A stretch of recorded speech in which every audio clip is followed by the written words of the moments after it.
Welcome back to the Save Our Sleep podcast, episode number 15. Welcome back, Tizzie Hall, and you're here with Tizzie and myself, Zoe Starr. Hi. Good morning, Zoe. It's a bit weird for our last episode of the season. Are we calling it? Yes, we think so. We think this will be the last one for the season. Well, we didn't think we'd be here. We think everyone's the last one for the season, but that's what's so unpredictable about babies. Yeah. So, anyway. Okay, today's topic, so we're continuing on and we're hoping we might be able to get through the last of this chapter in the last of our Yes, so we were working through the sleep and settling chapter. We're not going to be able to cover it all because it's in the book, and this podcast is to go along with the book. Right. Yeah. So we're not. So this is the official episode 15, and we're going to try and cover some of this, but we're not going to be able to cover it all because of the and we shouldn't have to because you've got the book. Okay, so. And just a reminder, if you've got specific questions on things that you want us to go more deeply into, to please contact us with your questions. Because yes, and that's how we know. They'll come along at the end of series 2 and each episode. That's right. Okay, so let's have a look at this. So the first thing is early rising. Okay, so I believe most children can sleep to 7 a.m. If your child sleeps till 6:20 from 7 o'clock at night. 6:15, 6:20, they've done well. That's fantastic. Like there's so many children who are up 4, 5, 6, 7 times a night. If your child is sleeping from 7 at night, even with or without a dream feed, needing nothing and getting up at 6:15 or 7 in the morning, good on them. I think the Save Our Sleep support group has to be one of the only places in the world where mums get on there saying, my baby's waking at 6:20, how can I make them sleep longer? The vast majority of parents would understand that's I do fantastic. believe children are capable of sleeping till 7 a.m. and most children do, but sometimes it's really hard to work out what's stopping it and get the balance right. Okay, so one of the first things we look at with children not making it to 7 a.m. and waking at like 5 a.m. every morning and ready to start the day is the bedtime ritual. This is with older children. Sometimes we have covered this in other podcasts. Yeah, I think so. Sometimes they start falling asleep. So many people say you need to get them wound down and get them relaxed and get them sleepy before you put them in bed. Big no-no. If they're on your bed, if you're on their bed reading them stories, the last thing they're thinking of when they fall asleep is what they need to get from one sleep cycle to the next. So often it is as simple as changing that bedtime ritual. And then parents contact me and say, I've got an 18-month-old. They go to bed at 7 o'clock, but they wake up every morning at 5 and they can't get back to sleep. And then I say to the parents, look at the bedtime ritual, and then we look at the bedtime ritual, and the parents might be reading 1, 2, or 3 stories in the bedroom on the kid's bed, and I say, no, let's change this. Do the stories out in the main area of the house. Yes. Then last thing before you put them in bed, brush their teeth, put them to bed, give them a bit of a tickle, say goodnight. Mummy loves you, daddy loves you, whatever, and walk out. Or say your prayers. Some people say your prayers. We've been saying our prayers a lot this week due to our circumstances. And say your prayers, or if that's what you choose to do. And it doesn't have to be prayers to God. It can just be a nice little ritual. You're thankful for. Good night, Mummy. Good night, Daddy. Thank you for my lovely day, Mummy and Daddy, if you don't want to pray to God or whoever. Sure. Okay, now, then the parents say, I did that, but my child screamed and crowed and yelled. I think fantastic. We found what the problem is. Your child doesn't know how to put themselves to sleep. They're putting themselves to sleep. Bedtime ritual. And finishing with the brushing of the teeth, such a great idea. Because they're wide awake. You've got to be wide awake, and even the minty flavours or the bubblegum flavours. And that's why the dream feed really needs to go before they get all of their teeth, because you need to brush their teeth or with a little cloth or whatever. And we are going to get Melissa on to talk. Melissa talks about teeth at some point. We will do a dental episode. So that, and that's why Claire Byron Cook, who I talk about a lot. Yes. If you Google Claire Byron Cook Coke, she has had strips torn off her because she once said that breastfeeding an 18-month-old or 2-year-old 4, 5, 6 times a night, it's like giving them a bottle of Coke during the night. Because each time you breastfeed them during the night, if they're using the boob to get back to sleep, you should get up and brush their teeth. And then she got told, she said breast milk was the same as Coke. No, she was explaining the sugar content and the sucking during the night and what it does to their teeth. Yes. Okay. Well, even we know that snacking, if a child's snacking throughout the day a lot, more than your 5 or 6 normal meals, that's bad for your teeth. Yeah. But snacking all night. Food of any kind is going in. And then night so as well. So a 2-year-old or some 3-year-olds, and I've had children as old as 6 come to me for help where they are breastfeeding every 40 minutes at night. So they go suck, suck, suck, back asleep. Yeah. Suck, suck, suck, back asleep. Suck, suck, suck, back every 40 minutes. And yes, the mum sleeps, but think of what it's doing to the teeth. Okay, so do it, but get up and brush their teeth every time. They're not really going to do that. But anyway, okay. So the next question is your baby warm enough to sleep all night? Bedding guide, bedding guide, bedding guide. We don't need to go there. You need to go back, look at the bonus episode. No, the bonus episode about the bedding guide. I just meant it's the number one rule. The number one. Sorry, I thought fundamental. Fundamental. Is that even a word? Yes, it is. What does Sarah Supity do? What did you say? I don't know. You said Sarah Supity. You said something really weird when I said. We're going off topic. What's this going to be? I asked you if your mattresses were mouldy, and you said yes, Supity Doop, or yes, Sarah. I have no idea what you're on about. And I Googled it, and it said that it thought that you were faking what you were saying or something. I don't know. Okay, you'll have to look at Sarah Dippity Doo. What did you say? I can't imagine anything. What would you say? Yes. I thought it was like, yes, you detective, but it was weird. You said, yes, Sarah Dippity. It doesn't matter. Someone will know what you said. Okay. So the time of your toddler's daytime sleep. So this is really interesting. So we're talking a bit about older children here. So like with lots of stuff would save our sleep. Yeah. And one thing that's not in here is video cameras. Children cannot sleep when there is a video camera peering at them all night. We talked about that in the last episode. So, too much day sleep, or time of the day sleep. Hold on. For those who are not watching, I was having a drink. So, for some reason, the time of the morning sleep affects the time they wake up the next day. So, it's like at a certain age, once they're sleeping in sleep cycles, whatever sleep they have before the magic time, I'm going to use a 1-year-old as an example, okay? Just so that we have an example. It's in the book. It's explained in great detail in the book. As we keep saying, read the book along with the podcast, okay? So read this chapter, which is chapter 9, then listen to this podcast. Please do. So I'm going to give you an example. I had dinner once with people called... They were actually, I'm not going to say the names. Some people listening to this will know exactly who they are. So she's a GP and he's a gastroenterologist doctor. Okay. Yep. And we had dinner with them one night and they were telling me how their child was waking up every morning at 5 a.m. Yep. And I was saying to them, well, what time do you go to bed? 11 a.m. And their child was 17 months. Okay. And I'm going, that's the problem.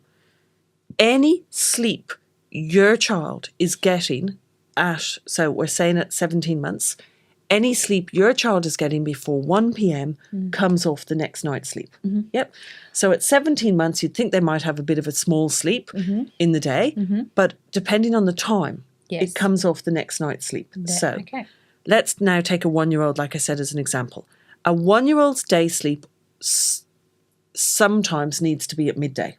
Not always. They can still be on 2 sleeps. And if they're on 2 sleeps, we'll talk about 2 sleeps in a second.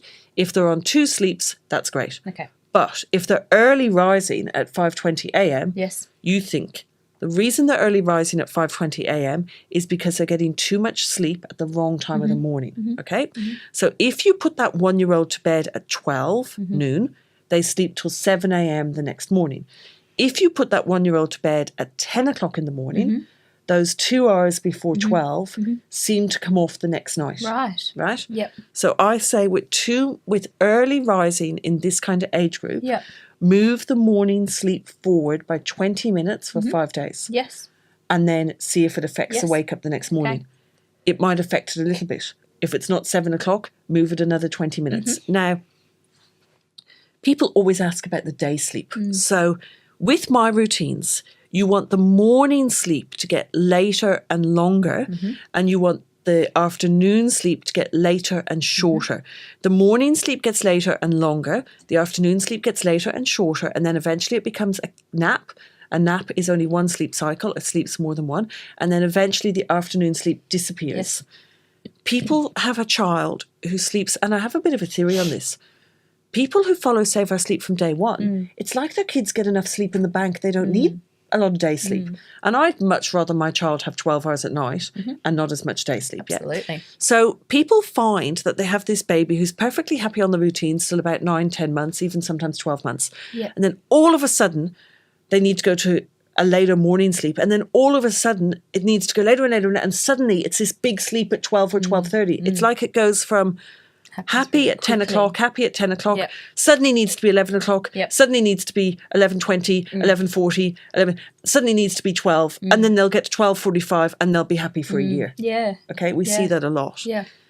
And a lot of people ask about that, about moving to one day sleep. They do, yeah. And when do you move to one day sleep? Well, you move to one day sleep when it goes wrong. That's right. You but only then ever change a routine. what happens is Something's- people can put their child to bed at 11 and then they'll sleep for 2.5 hours. Never let them sleep for more than 2.5 hours in one sleep block. Okay. Don't do 3 hours, yeah?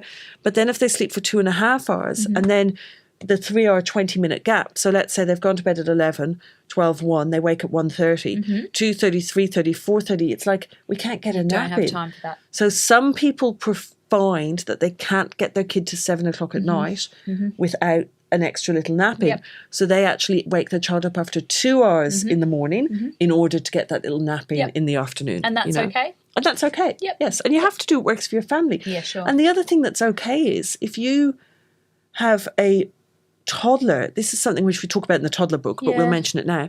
If you have a new baby and you have a toddler and you're putting the toddler down in the day for a sleep, like, or a nap, or you put them down to bed, let's say 1:30 at the same time as the baby at one point in the routines. Yeah.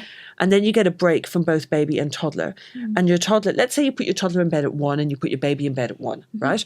And your baby sleeps for 2 hours. Your toddler talks for half an hour, then sleeps for an hour, and then talks for half an hour and then gets up. But then when you put your toddler to bed at 7 o'clock at night, they don't end up going to sleep till 8:30 at night, Right. but they're in bed happy. So they're in bed resting, happy from 7 till 8:30 at night. Yes. Because you've bought yourself 2 hours worth of mental health and sanity, it's okay during the day. Yeah. Yes, it's not the reason why they're not going to sleep at 7 o'clock at night. If they're still sleeping till roughly 7 in the morning and they're not crying in bed from 7 till they go to bed at 8:39, and it's giving everybody in the household okay. sanity, Yeah. that's Yeah. okay. Yeah. Because they're getting enough sleep Sure. in 24 hours, if you Yes. include the sleep or the nap and the night sleep. Yep. They're resting when they're in bed chatting for the half an hour at lunchtime before they fall asleep.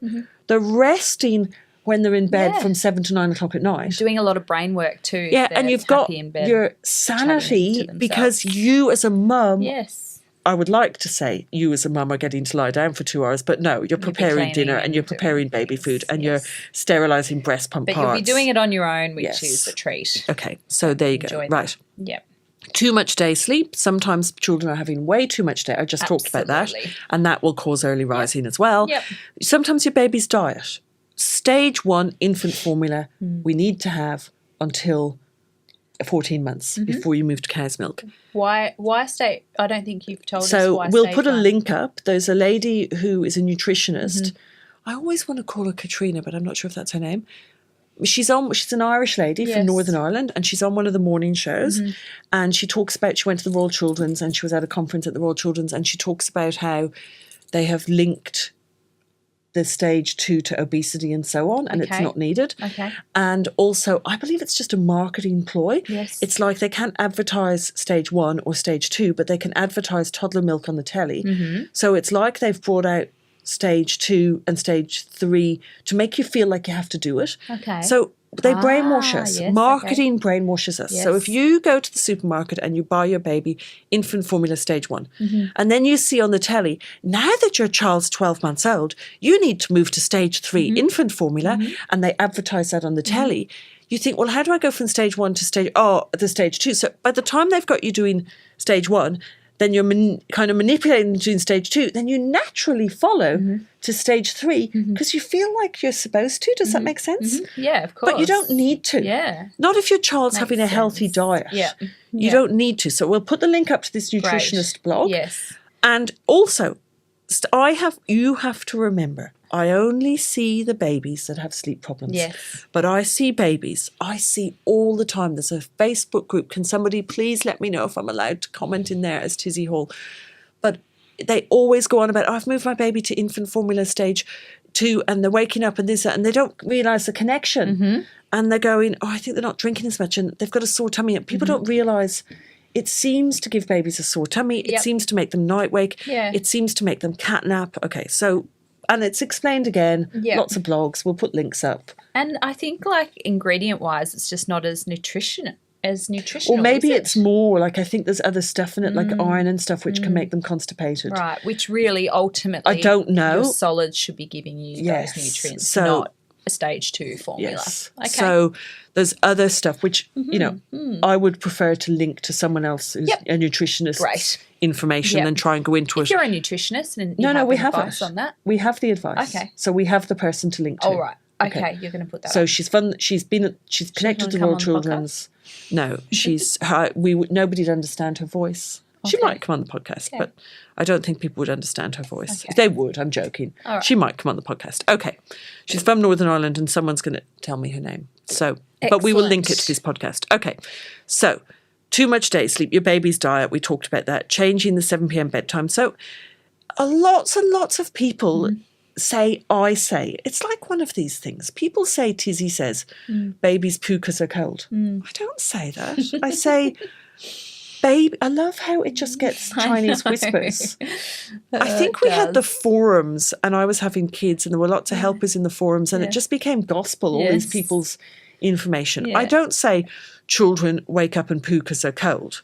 I say, if your child doesn't have enough bedding or their routine's wrong and they wake in the early hours of the morning, while they're awake and lying there, they just poo. So the poo has come a result of them being cold, but they've woken cold and then pooed. They don't poo to warm up. No. Then you see Tizzie also say poo to warm up. There's another myth.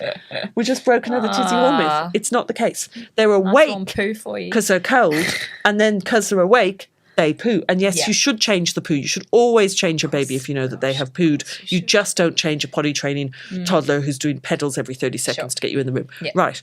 So now what I see a lot on the Save Our Sleep support group is put your baby to bed at 6:30 at night. Put your baby to bed at 6:30. No. If your baby... No, I don't like it. Yeah. If your baby is like 4 or 5 months... Okay, people don't comprehend this. And there's a science behind the book.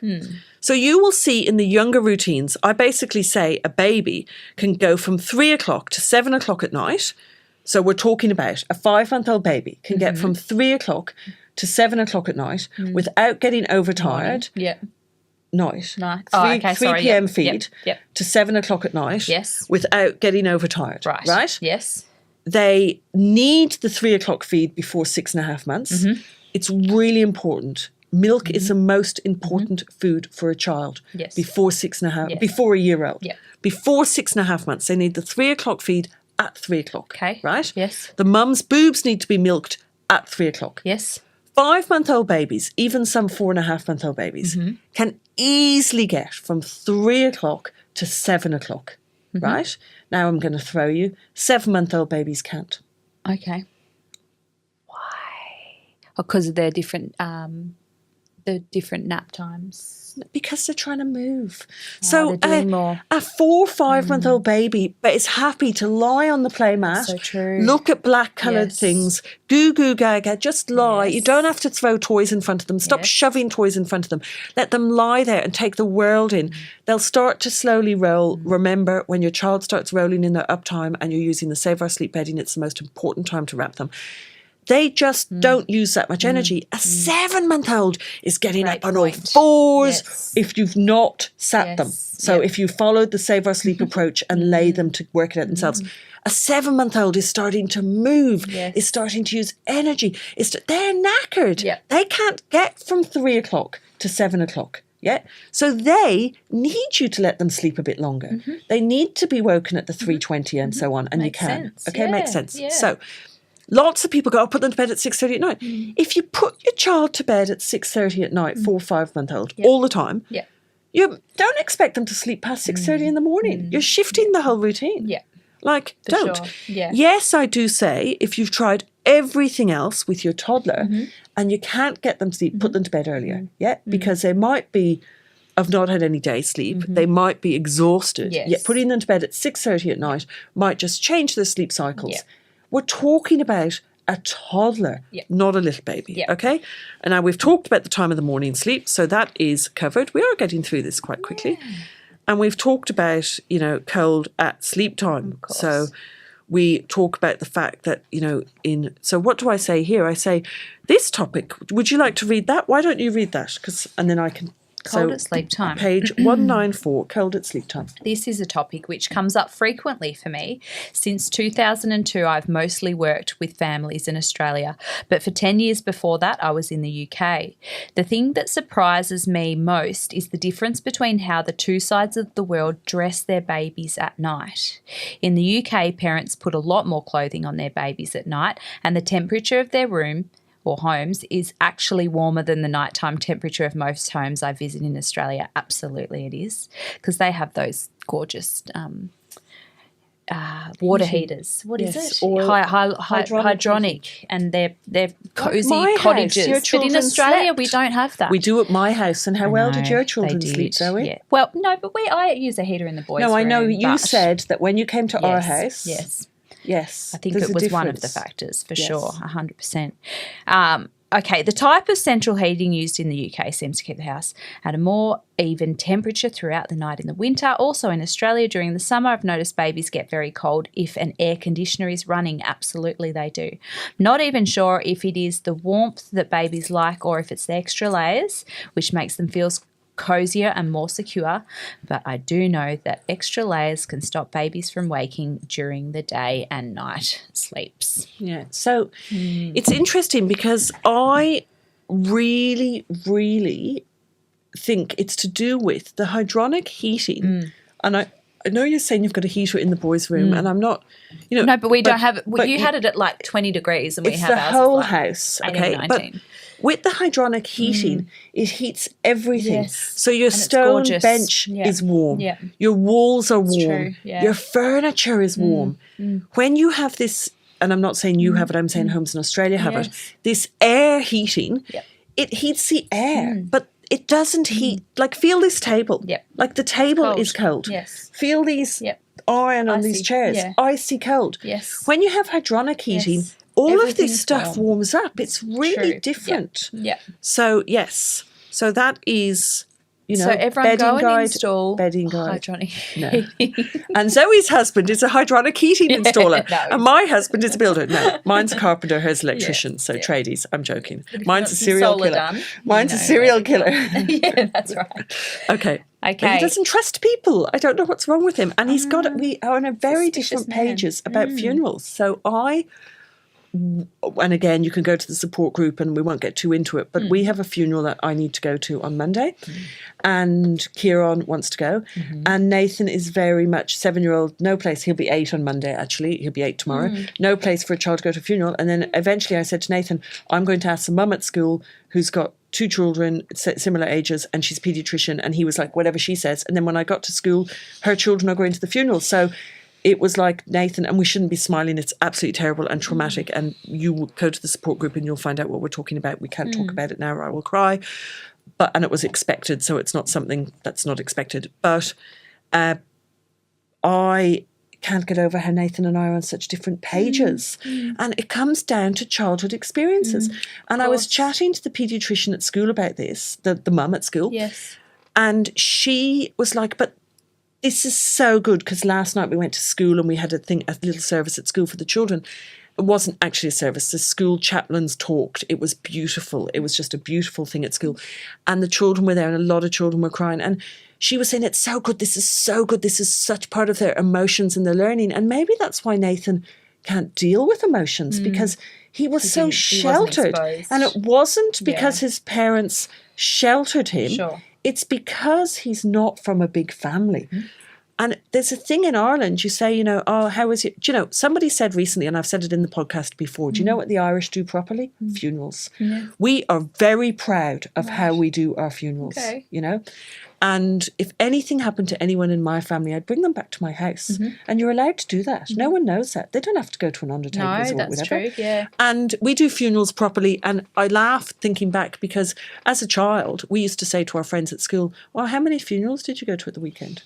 Like, it's not a thing here. Here people go to weddings and birthday parties and sports.